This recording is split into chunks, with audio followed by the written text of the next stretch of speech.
কি ভাইজান, এটাকে কি মনে হয়, ক্যামেরা নাকি স্মার্টফোন? কোনোভাবে কি মনে হচ্ছে যে এটা ফোন? একদমই ক্যামেরা লাগছে। শুধু তাই না, দেখুন আমি যদি চাই এইখানে ধরে স্মার্টফোনটিকে এভাবে করতে পারি, এভাবে করতে পারি, তুলে ফেলা যায়। মানে এর ক্যামেরা মডিউলের জায়গাটাই বা কত বড় সড়ো, একে তো বিশাল বড়, তার উপরে অনেকখানি উঁচু, ভিতরের সেন্সরগুলো আসলে অনেক বড়। যদি একদম সরাসরি কম্পেয়ার করেন, এর প্রত্যেকটা সেন্সরকে যদি সরাসরি কম্পেয়ার করেন আইফোন 17 প্রো ম্যাক্সের সাথে, তাহলে খুব সহজেই বোঝা যায় যে আসলে এর মাঝের সেন্সরগুলোর সাইজ কতটা বড়, এবং সব কিছু মিলে ওর আসলেই এতখানি জায়গার প্রয়োজন ছিল। ভিভো X300 আলট্রা এই স্মার্টফোন অনেক দিন আগে আমাদের কাছে আসছে, আপনারা জানেন। এইটা নিয়ে মোটামুটি অনেক আলোচনা হয়েছে ইউটিউবে, বাট আমরা কোনো ইনডেপথ অ্যানালাইসিস বা ফার্স্ট ইমপ্রেশনে বড় সড়ো করে কিছু দেয়নি, জাস্ট একটা শর্টস ভিডিও আমরা দিয়েছিলাম। তো ফোনটা মাসখানিকের উপরে এই যে আমরা ব্যবহার করলাম, বিভিন্নভাবে ছবি তোলার চেষ্টা করছি। মানে ভিভোর এই X সিরিজের টপেস্ট ফোনগুলো যখন আমাদের স্টুডিওতে আসে, মোট কথা সবাই ইচ্ছা মতো ছবি তুলে এই ফোন দিয়ে, এবং আমার মনে হয় 3-3.5 হাজারের উপরে ছবি রয়েছে এই ফোনের মাঝে রাইট নাও। তো বুঝতে পারছেন কোন লেভেলের টর্চার করা হয়েছে এই জিনিসটার উপরে এই কয়েকদিনেই। তো আজকের ভিডিওতে আমরা এই ক্যামেরা ফোনটার কি অবস্থা সেই বিষয়গুলোই ফাইন্ড আউট করবো, পাশাপাশি অন্য যে বিষয়গুলো রয়েছে সেগুলোও জানবো। যারা আসলে ট্রু একটা ফ্ল্যাগশিপ স্মার্টফোন কিনতে চাচ্ছেন, যার মেইন প্রায়োরিটি থাকতে হবে ক্যামেরাতে, পাশাপাশি অন্য জায়গাগুলোতেও ভালো রকমের গুরুত্ব দেওয়া হবে, মানে খুব সলিড একটা ডিভাইস আপনি চাচ্ছেন, ভিভো X300 আলট্রা বাংলাদেশে আসার সাথে সাথে আমাদের কাছে পাঠিয়েছিল কিন্তু SMS গ্যাজেটস, এবং তাদের কাছে রাইট নাও এই স্মার্টফোনটা আপনারা অ্যাভেলেবল পেয়ে যাবেন। তাছাড়া বর্তমান সময়ে যত চাইনিজ ভ্যারিয়েন্টের ফোন রয়েছে, পাশাপাশি অন্যান্য ফ্ল্যাগশিপ ডিভাইসগুলো সব কিছুই অ্যাভেলেবল রয়েছে। ঢাকার বাইরে অনেক জায়গায় তাদের স্টোর রয়েছে, প্রত্যেকটা ডিটেল আমি দিয়ে দিচ্ছি, ডেসক্রিপশনে ইনফরমেশন মেনশন করা আছে। ফার্স্ট অফ অল, স্মার্টফোনটা একটু বাল্কি ফিল দিতে পারে, কারণ ফোনটা একটু বড় সড়ো, বাট পার্সোনালি আমার কাছে এবারের ডিজাইনটা বেশ ভালো লাগছে। যে ডুয়াল টোন, বিশেষ করে এই জিনিসটা একটু ক্যামেরা টাইপের একটা ভাইব দেয়। এখন এটা অনেকের কাছে ভালো লাগতেও পারে, নাও লাগতে পারে, তবে ওরা এখানে কিন্তু ক্যামেরা বাটনটা এবার রাখেনি। ওইটা তুলে ফেলে যে খারাপ করছে আমি এমনটা বলবো না। আমি যদি আমার ওপিনিয়ন দিই, আমার কাছে ভালোই লাগছে, কারণ ওইটা দিয়ে না আমি আইফোন বলেন, অন্য ফোন বলেন, এমনকি ভিভোরই আগের ফোন ছবি তুলতে গেলে দেখতাম লাস্ট মোমেন্টে গিয়ে হালকা একটু এরকম শেক দেয়, এবং যে কারণে আমার মনে হতো ছবিটার মানে ওই মজাটা আমি পাচ্ছি না, বা সব ছবিগুলো অত দারুণ আসতো না, to be very honest. So ওইটার কোনো প্রয়োজনই নেই আসলে। এর বাইরে আমরা দেখতে পাই বডি ফ্রেমে মেটাল রয়েছে অবশ্যই, এবং ফোনটা ধরে হালকা ঝাঁকি দিলে ভিতরে লেন্স যে নড়তেছে এটা ফিল পাওয়া যায়। IP68-69 এর রেটিং দিচ্ছে, সুতরাং আপনি চাইলে এই ফোনকে অনায়াসে পানিতেও ভিজাতে পারেন। সো এই জায়গাগুলো খুব সুন্দরভাবে ব্যালেন্স করার ওরা ট্রাই করছে, এটা নিয়ে কোনো কমপ্লেন নেই অ্যাজ এ ফ্ল্যাগশিপ ডিভাইস। এবার যদি ডিসপ্লেতে আসেন, 6.82 ইঞ্চের প্যানেল, সো একটু বড় টাইপের ফোন, একটু লম্বাটে শেপের phone, LTPO AMOLED panel, 1 billion colours, এবং 144 হার্টজে চলে আসছে ওরা, 120 না 144 হার্টজ। HDR10+ এর সাপোর্ট রয়েছে, ওয়াইড বাইন L1 এর সাপোর্ট থাকছে, এবং ডিসপ্লেটা এক কথা একটা ফ্ল্যাগশিপ ডিসপ্লে। BOE এর প্যানেল কিন্তু এইটা, যা একটা ফ্ল্যাট প্যানেল, চিন বেজেল একদম ন্যারো প্লাস সিমেট্রিক্যাল, টপ সেন্টারে পাঞ্চহোল কাটআউটও অনেক বেশি বড় সড়ো কিছু না, ঠিক আছে, স্ট্যান্ডার্ড জায়গায় থাকে। সো আই থিঙ্ক ডিসপ্লের যে স্পেকটা আপনারা শুনলেন, সেই জায়গা থেকে কমপ্লেন করার মতো কিছু দেখবেন তো না। বাট ইউজার এক্সপিরিয়েন্সের কথা যদি বলি, আমরা আউটডোরে যখন ব্যবহার করছিলাম, ডিরেক্ট সানলাইটে ক্যামেরা বিশেষ করে কোনো জায়গায় আমাদের ব্রাইটনেস জনিত কোনো ইস্যুতে পড়তে হয়নি, সো ওই জায়গাটা ভালো পেয়েছি। দ্বিতীয়ত হচ্ছে এটা টাচ রেসপন্স খুবই ভালো, তবে 144 হার্টজের যে ব্যাপারটা, এটা আপনি সবসময় ফিল পাবেন না। কিছু অ্যাপের ক্ষেত্রে আপনারা 144 হার্টজে যাবেন, মোস্টলি আপনারা এটা দেখবেন 120 হার্টজের মধ্যে থাকে। আবার কিছু অ্যাপ রয়েছে আপনাকে 90 to 120 হার্টজের মধ্যেই রান করাবে। সো এটার স্মুথনেস খারাপ না, মানে 120 হার্টজ আমার কাছে গুড এনাফ মনে হয়, বাট বাড়তি আছে কিছু ক্ষেত্রে কাজে লাগতে পারে এটা। এর বাইরে কালার একুরেসির ব্যাপারটা আগের চাইতে আমার কাছে বেটার মনে হচ্ছে। ভিভোর মানে ওদেরই প্রিভিয়াস জেনারেশন যে ফোনগুলো ছিল, সেগুলোর তুলনায় মনে হলো এইটার কালারটা আরও একটু বেশি ন্যাচারাল বা আরও একটু বেশি অ্যাকুরেটের জায়গায় চলে এসছে। সো ডিসপ্লে নিয়েও আশা করছি আপনারা সন্তুষ্ট থাকবেন। এবার যদি আমরা একটু ভিতরে টাইপ দিই, তাহলে আমরা SoC সম্বন্ধে জানতে পারবো। আচ্ছা, ক্যামেরা তো অবশ্যই যাবো, একটু পরে যাচ্ছি, বাট SoC হিসেবে রয়েছে স্ন্যাপড্রাগন 8 Elite Gen 5, যেটাই তো থাকার কথা, যেহেতু এটা একদম ভিভোর টপেস্ট ফ্ল্যাগশিপ ডিভাইস, এবং বলতে পারেন X300 সিরিজের সবচাইতে বড় স্মার্টফোন। দ্যাটস ওয়াই অবশ্যই আমরা এই ডিভাইসটাতে স্ন্যাপড্রাগন 8 Elite Gen 5 আশাও করি, এবং সেটাই পাচ্ছেন। টপেস্ট ফ্ল্যাগশিপ চিপই রয়েছে এখানে। UFS 4.1 হলো গিয়ে এর স্টোরেজ টাইপ, LPDDR5X আলট্রা হচ্ছে গিয়ে এর র্যাম টাইপ, সবগুলোতেই তাই পাবেন, তবে একদম হাইয়েস্ট ভ্যারিয়েন্টে গিয়ে আপনারা পাচ্ছেন ultra pro RAM type, LPDDR5X ultra pro. আমাদের হাতের এই ভ্যারিয়েন্ট কিন্তু 16+512 GB ভ্যারিয়েন্টের, বাকি ভ্যারিয়েন্টগুলো আমি এখানে লিখে দিচ্ছি। আর এই স্মার্টফোনটা রান করছে Android 16-এ, Origin OS 6। Origin OS নতুন করে কিন্তু কাস্টমাইজড হয়ে আসছে, আগের চাইতে বেটার, দেখতে অনেকটা অ্যাপল টাইপের ফিল দেয়, আসলেই তাই, ওই গ্লাস লাইক ওরকম একটা ফিল দেয়। আর ইউএটা নিয়ে নতুন করে আলোচনা করার কিছু নেই, কারণ Origin OS নিয়ে আমাদের ডেডিকেটেড ভিডিও আছে, চাইলে আপনি সেটা দেখে নিতে পারেন, ওদিকে আর আমি গেলাম বললাম না, বাট এই স্মার্টফোনের এক্সপিরিয়েন্স হলো গিয়ে একদমই ফ্ল্যাগশিপ লেভেলে, যা আমরা আশা করি তাই। ডে টু ডে লাইফের কাজ থেকে শুরু করে হেভি টাস্কিং, মাল্টিটাস্কিং, এইটার র্যাম ম্যানেজমেন্ট, সে সমস্ত জায়গাগুলো একদম পারফেক্ট। ওভারহিট হওয়ার মতো কোনো ইস্যু পাইনি। হ্যাঁ, ক্যামেরাটা অনেক বেশি সময় রান করে রাখলে এটা মোটামুটি ভালো হিট জেনারেট করে, এবং সেক্ষেত্রে যেহেতু বডি ফ্রেমটা মেটালের, আপনার হাতে একটু বেশি ফিল দেবে, কিন্তু ক্যামেরা ক্র্যাশ করার মতো কোনো ইস্যু আমি এখন পর্যন্ত এই ডিভাইসে ফেস করিনি। এবং যেটা বলছিলাম যে এই স্মার্টফোন দিয়ে উড়োধুরা লেভেলের ছবি তোলা হয়েছে, সো লং টাইম টানা কোনো প্রোগ্রামে গিয়েও তাতে করে কখনো আমরা একে ক্র্যাশ করতে দেখিনি, কিন্তু গরম হয় এটা সত্যি। তবে ভাইজান, চাইনিজ ভ্যারিয়েন্টের এই স্মার্টফোনগুলোতে ছোটোখাটো কয়েকটা ইস্যু থাকে, যেমন প্রচুর পরিমাণে চায়না ব্লোটার থাকে, যেগুলো এখানেও পাবেন। এই চাইনিজ ব্লোটার আপনার দেখতে ভালো লাগবে না, আনইনস্টল করে নিন। আর নোটিফিকেশনের ডিলে আছে। হ্যাঁ, এই স্মার্টফোনটাতেও আপনি নোটিফিকেশন ডিলে পাবেন। এরপর যদি গেমিংয়ের কথা চিন্তা করেন, ডেফিনেটলি এই স্মার্টফোন দিয়ে আপনি বেশ ভালো রকমেরই গেমিং করতে পারবেন, কারণ এখানে স্ন্যাপড্রাগন 8 Elite Gen 5 রয়েছে। থার্মাল ম্যানেজমেন্টটা মোটামুটি ভালো। গেমিং টাইমে দেখলাম পাবজির ক্ষেত্রে 120 FPS আমরা গেম প্লে করতে পারছি এবং স্মুথ রেজাল্ট ধরে রাখতে পারছে। প্রায় 45 মিনিটস পর্যন্ত দেখা যায় যে সুপার স্টেবল একটা রেজাল্টই দেয়। এরপরে যতটুকু গরম হয় ওইটা হাতে হয়তো আপনার ফিল দেয় 39-40 ডিগ্রি, যেহেতু এখন অনেক বেশি গরম। আপনি যদি এসি রুম না হয়ে নর্মালি আউটডোরে বসে মানে গেম প্লে করতে চান, তখন দেখবেন এটা 41-42 পর্যন্ত আসছে, যেটা আপনার হাতে ফিলটা দেবে আর একটু বেশি। আর পারফরমেন্স সেক্ষেত্রে ড্রপ ওইভাবে করে না, কিন্তু ফ্রেম রেট কিছুটা ফ্ল্যাকচুয়েট করে, তখন যেটা বোঝা যায়। তাছাড়া যদি আপনি গেমিং টাইমে আবার রেকর্ডিং অন রাখেন, সেক্ষেত্রে হিটটা আরেকটু আগেই জেনারেট করা শুরু করে এবং ফ্রেম তখন কিছুটা বেশি ড্রপ করে। আবার আপনি যদি এখানে আরও ভারী গেম লাইক গেনশন ইম্প্যাক্টের মতো গেমও প্লে করতে চান, সেই গেমও কিন্তু খুব সুন্দরভাবে রান করতে পারছে এবং স্বাভাবিক তাপমাত্রায় কিন্তু গেনশন ইম্প্যাক্টকেও খুব ভালোভাবে ব্যালেন্স করতে পারছে। আমরা 50 মিনিট থেকে 1 ঘন্টা game play result Genshin impact নিয়ে বলতে গেলে আপনি এখানে 57-58 মতো এফপিএসকে মোটামুটি স্ট্যান্ডার্ড জায়গায় রাখতে পারেন। সুতরাং পারফরমেন্স নিয়ে আমার মনে হয় না অ্যাজ এ ক্যামেরা স্মার্টফোন বা ফ্ল্যাগশিপ স্মার্টফোন আপনার কমপ্লেনের মতো কোনো সুযোগ থাকবে। বাট যদি ডেডিকেটেডলি গেমিংয়ের জন্যই কোনো ডিভাইসকে চয়েস করতে চান, আপনি অবশ্যই রেড বেজিকের ফোন রয়েছে, সেখানে যেতে পারেন যদি ডেডিকেটেডলি গেমিংয়ের জন্যই ফোন নিতে চান বা ফ্ল্যাগশিপ গেমিং ফোন। এবার যে কারণে আপনি আসলে এই ডিভাইস কিনবেন তা হচ্ছে গিয়ে ক্যামেরা। রিয়ার প্যানেলে মোট 3টে শুটার আছে। 200 মেগাপিক্সেলের মেইন শুটার, 200 মেগাপিক্সেলের টেলিফটো 3.5x অপটিক্যাল জুম দেবে এবং 50 মেগাপিক্সেলের আলট্রা ওয়াইড শুটার রয়েছে। অ্যান্ড ফ্রন্ট ফেসিং ক্যামেরা 50 মেগাপিক্সেলের আলট্রা ওয়াইড শুটার। এর মেইন ক্যামেরাটা সনি LYT901, অলমোস্ট 1 ইঞ্চ সাইজের একটা সেন্সর। পরবর্তী শুটার আইসোসেল HPB এবং third shooter LYT818 ultra wide. এবং মজার ব্যাপার হলো অল লেন্স রেকর্ড করতে পারে 4K 120 FPS-এ। এই জিনিসটা কিন্তু এবারে নতুনত্ব আসছে এই জায়গাটাতে, অনেকেরই প্রয়োজন পড়ে। আমি মানে আলট্রাওয়াইড দিয়েও 120 FPS-এ শ্যুট নিব 4K-র ক্ষেত্রে।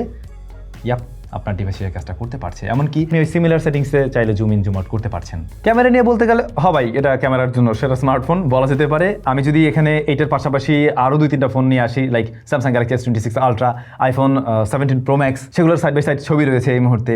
দেখতে গেলে আপনি ভোট দেবেন কাকে? আমার মনে হয় ম্যাক্সিমাম মানুষই ওনাকে ভোট দিয়ে ফেলবেন, যেটাই স্বাভাবিক, কারণ মানুষের চোখে এই ছবিগুলো দেখতে বেশি ভালো লাগে যখন একসাথে দেখা হয়। এখন যদি আলাদা আলাদা করে দেখানো হয় সেক্ষেত্রে ভোটটা একটু ডিফারেন্ট হতে পারে, বাট একসাথে দেখতে গেলে অবশ্যই ভিভোর ছবি মনে হয় ম্যাক্সিমাম মানুষের কাছে বেশি ভালো লাগে। এর আগেও আমরা বিভিন্ন সময় আমাদের গ্রুপগুলোতে বলেন বা পেজগুলোতে বলেন, আমরা ছবিগুলো আপলোড করে রেখেছি। আপনারা ভোট দিয়ে সবসময় আগাই রাখেন ভিভোর ছবিকে। এখন ওর প্রিভিয়াস জেনারেশন সেটাই কিন্তু একদম টপেস্ট রেজাল্টটা দিয়ে ফেলছে অলরেডি। তো সেই জায়গা থেকে হ্যাঁ, এখানে আর একটু রিফাইন্ড আপনার কাছে মনে হবে, বিশেষ করে কালার একুরেসির জায়গাগুলো।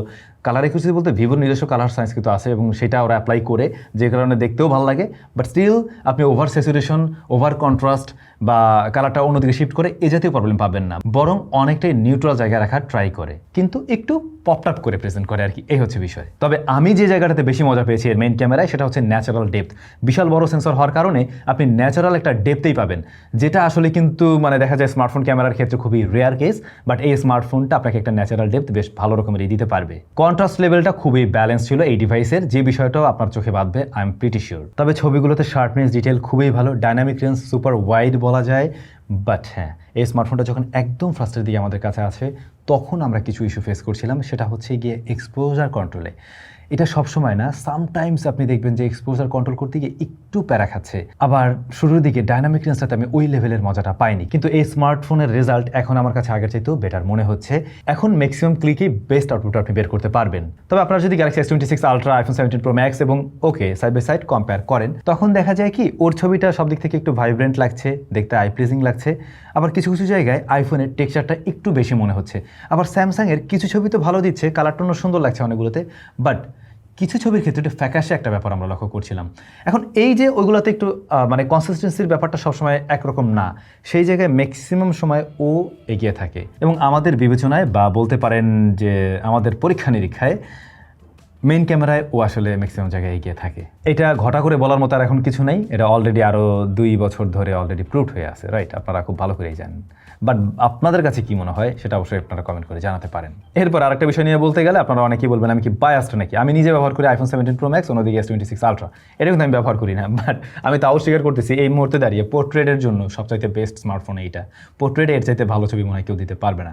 বিশেষ করে শাটার স্পিড এত ফাস্ট, পোর্ট্রেটের ক্ষেত্রেও কাজ করে সেটা। লাইক অনেকেই চান যে আমি দৌড়ে আসছি বা হেঁটে যাচ্ছি ওই অবস্থায় পোর্ট্রেট তুলবো, এই ধরনের পোর্ট্রেটগুলো দেখতে কিন্তু ভালো লাগে। তো সেই ক্ষেত্রে কিন্তু এটা খুব দ্রুত শাটার নিতে পারছে, এমনকি খুব অ্যাকুরেটলি নিতে পারছে।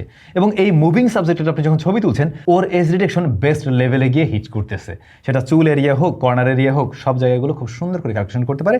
ব্যাকগ্রাউন্ড ব্লারনেসটা আর্টিফিশিয়াল লাগে না, খুবই ন্যাচারাল একটা ভাইব ক্রিয়েট করে। তাছাড়া ওভারঅল কালার প্রেজেন্স বা কালার সায়েন্স ওই জিনিসটাও কিন্তু খুবই আই প্লিজিং টাইপের। হ্যাঁ, একটু ব্রাইট করার প্রবণতা আছে, আপনার ফেসটাকে হালকা স্মুথ করে দিয়ে একটু ব্রাইট করবে, যেটা আমরা ভিভোর স্মার্টফোনে সবসময় দেখি, এমনকি চাইনিজ ভেরিয়েন্টের ফোনগুলোতে বেশি দেখা যায়। সো ওই ব্যাপারটা আছে। এখন এইটা আপনাদের কাছে কেমন লাগে কমেন্ট করে জানাবেন। আমি তো অনেকগুলো ছবি এখানে শেয়ার করলাম, এখন আপনারাই বিবেচনা করে বলেন পোর্ট্রেট মোড আপনাদের কাছে কেমন লাগছে। আমরা সাইড বাই সাইডও কয়েকটা দিয়ে দিলাম S26 Ultra আইফোন, সেক্ষেত্রে আপনি ভালো করে বুঝতে পারবেন। দেখবেন আইফোনটা একটু মরা মরা লাগে, টেক্সচার একটু বেশি দেখা যায়, it's true, but then again এইটাই বেশি ভালো লাগতেছে। আবার অন্যদিকে স্যামসাং কি করতেছে, মোস্ট অফ দ্য টাইম একটু ফ্যাকাশে টাইপের একটা ছবি দিচ্ছে। আমি জানি না স্যামসাং এর কি হয়েছে, লাস্ট জেনারেশনে আমি সেম ব্যাপারটা দেখছি S25 Ultraতে, 6 এসেও সেম জিনিস আছে, বাট তুলনামূলকভাবে কিছুটা কম। তো সব মিলে ওই আবার পোর্ট্রেটে এগিয়ে থাকে, এবং আমার বিবেচনায় অবশ্যই পোর্ট্রেটের জন্য আমি এটাকে এগিয়ে রাখবো বর্তমানে যত ফোন রয়েছে মানে স্মার্টফোন তাদের মধ্যে। তবে শুধুমাত্র নর্মালি আপনি পোর্ট্রেট তোলার ব্যাপারটা কিন্তু এমন না, পোর্ট্রেটের ক্ষেত্রে আপনারা বেশ কিছু ফিল্টার্সও ব্যবহার করতে পারবেন, এবং সেগুলোতে ডিফারেন্ট ভাইব দেয়। এবং ওদের যে বোকের জন্য যে আলাদা জাইসের নিজস্ব কিছু প্রিসেট এখানে রয়েছে, যেগুলো ব্যবহার করে আরও ডিফারেন্ট টাইপের ছবি বের করা যায়। যারা একটু ফটোগ্রাফি নিয়ে মাতামাতি করেন বা একটু মানে খেলতে চান নিজের মতো করে, সেই সুযোগটা কিন্তু এখানে আছে। অলমোস্ট লাইক আসলে মিররলেসের মতো একটা ভাইব দিতে পারছে সিঙ্গেল একটা স্মার্টফোন। তবে অবশ্যই স্মার্টফোনের সাথেও টেলিফটো এক্সটেন্ডার ব্যবহার করা যাবে, সেক্ষেত্রে আরও বেশি জুম পাওয়া যাবে। আপাতত ওই জিনিসটা আমার কাছে নেই, থাকলে পরে ওটা টেস্ট করে দেখানো যেত। আগে আমরা একবার দেখিয়েছিলাম X300 Proতে, তো মনে হয় আমরা চেক করে দেখলাম। সো আপনি চাইলে ওটাও ব্যবহার করতে পারবেন। ওই ভ্যারিয়েন্ট যদি কিনেন সেক্ষেত্রে দামটা একটু বেশি পড়বে, প্রয়োজন হলে দেখতে পারেন আর কি। ভাইজান, এই স্মার্টফোন দিয়ে অনেক সুন্দর সুন্দর ছবি তো তুলবেন, বাট বিশ্বকাপ যে আসতেছে নিজের সুন্দর সুন্দর ছবি তুলতে হবে না? আর সেটা তুলতে গেলে কি লাগবে? আপনার পছন্দের দলের জার্সি পরা লাগবে, আর সেই পছন্দের দলের সবচেয়ে সেরা জার্সিটা এখন অ্যাভেলেবল আছে আমাদের নিজস্ব টাইজোতে, অর্থাৎ আমাদের ক্লথিং ব্র্যান্ড টাইজোতে আপনারা অ্যাভেলেবল পেয়ে যাবেন। এবং সমস্ত জার্সি রয়েছে ভিডিও ডেসক্রিপশনে, একদম প্রিমিয়াম জার্সিগুলোরই আমি লিঙ্ক দিয়ে দিচ্ছি, আপনারা সেখান থেকে চাইলে নিয়ে নিতে পারেন। এবার যদি টেলিফটো দিয়ে আপনি নর্মালি ছবি তুলতে চান, অর্থাৎ জুম করে 3.7x পর্যন্ত একদমই লসলেস জুম পাচ্ছেন, বাট 10x পর্যন্ত আপনার কাছে মনে হবে না আপনি লস করতেছেন, কারণ তখনও দেখা যায় যে আপনার প্রসেসিং ও বেশ ভালো রকমেরই ডিটেল ধরে রাখতে পারে বা ডিটেল শো করতে পারে, যে কারণে ওই ছবিগুলো খুব সহজেই ইউজেবল। এরপরে যদি আপনি জুম করেন, আপনি মোটামুটি 30x ছবিও কাজে লাগাতে পারবেন, বাট দেখা যায় জুম তো আরও অনেক বেশি আছে, সেটা আপনি ব্যবহার করতেই পারেন, কিন্তু ওই লেভেলের মজাটা পাবেন না। কিন্তু যেটা করছে লেন্স সুইচিংটা অনেক বেশি বেটার করছে। অ্যান্ড্রয়েডের মধ্যে মনে হয় সবচেয়ে বেস্ট পজিশনে আছে ও এখনও, কিন্তু আমি এইখানে আইফোনকে অবশ্যই এগিয়ে রাখবো। আইফোন থেকে কেউ যদি বলে যে আইফোনের তুলনায় একটু পিছিয়ে আছে, আমি একটু বলবো না, আমি বলবো এখনও বেশ কিছুটা পিছিয়ে আছে। আইফোনেরটা ধরা খুব মুশকিল। আইফোনের লেন্স সুইচিং যে আমল থেকে এত জোস লেভেলের করে রাখছে, ওরা প্রতি বছরই ট্রাই করে, আর আমরা একটু বলি যে হ্যাঁ অনেকটা কাছাকাছি, বাট সত্যি বলতে গেলে অনেকটা কাছাকাছি না, এখনও বেশ কিছুটা পিছিয়ে আছে। মানে বাড়ি খাচ্ছে বোঝা যাচ্ছে মানেই মেলারখানি পিছিয়ে আছে, রাইট? ওটাই হলো আসল কথা। সো লেন্স সুইচিং ভালো করছে, অ্যান্ড্রয়েডের জন্য best, but not like iPhone. এরপরে আল্ট্রাওয়াইড 50 মেগাপিক্সেল, বাট এই লেন্সটাও খুবই দুর্দান্ত ছবি দিচ্ছে, বিশেষ করে প্রপার লাইটিং কন্ডিশনে, শার্পনেস, ডিটেল, ডাইনামিক রেঞ্জ। আপনি মনে হবে না আপনার কাছে যে আপনি একটা আলট্রা ওয়াইড শুটার দিয়ে ছবি তুলছেন, এমনকি আপনি জুম করলেও ডিটেলের পরিমাণ ভালো লক্ষ্য করবেন। প্রপার লাইটিং কন্ডিশনে এর আল্ট্রাওয়াইড দুর্দান্ত ছিল। বাট লো লাইটের কী অবস্থা এই প্রত্যেকটা সেন্সরের? আমরা যদি মেইন ক্যামেরা নিয়ে ফার্স্টে বলি, মেইন ক্যামেরা লো লাইটও একদম টপ নচ লেভেলের, কালার কিছুটা বাড়ায়, কন্ট্রাস্ট লেভেলও বাড়ায়, বাট ছবিগুলো দেখতে অনেক বেশি সুন্দর লাগে, একদম রেডি টাইপ ছবি, বেশ ব্যালেন্সড। নট লাইক যে কালার অনেক বেশি বুস্টেড, কন্ট্রাস্ট বেশি, আলো অনেক বেশি ব্রাইট করে ফেলছে, এমন না। হ্যাঁ, আলো কিছুটা বাড়ায়, কিন্তু সেটাকে একদম আনন্যাচারাল টাইপের মনে হয় না। এরপরে আপনি যদি টেলিফটোতে যান, হ্যাঁ সেটাও কিন্তু লো লাইটে ভালো পারফর্ম করে, বিশেষ করে পোর্ট্রেট তো অনেকে লো লাইটে তুলবেন। দেখেন লো লাইটের পোর্ট্রেট কোন লেভেলের জোস। দিনের আলোর ছবিগুলো অনেক বেশি শার্প মনে হয়, অনেক বেশি ওয়েল ডিটেলড, রাতেরগুলো ওয়েল ডিটেলড, বাট ওই লেভেলের শার্পনেসটা পাওয়া যায় না, একটু সফট করে প্রেজেন্ট করে, বাট সেটা দেখতে খারাপ লাগে না। এরপর আলট্রাওয়াইড, হ্যাঁ এইটা মেইন ক্যামেরার তুলনায় লো লাইটে একটু পিছিয়ে পড়বে, সেটা খুব স্বাভাবিকভাবেই, কিন্তু অতটাও পিছিয়ে পড়ছে না যে আপনি মানে ম্যাক্সিমাম ক্লিকে ইউজ করতে পারবেন না, বরং ম্যাক্সিমাম ক্লিকের ছবি ইউজেবল আউটপুট দেয়। সো আলট্রাওয়াইড নিয়ে রাতেও আপনি সন্তুষ্ট থাকবেন। এরপর থাকে কি ফ্রন্ট ফেসিং ক্যামেরা।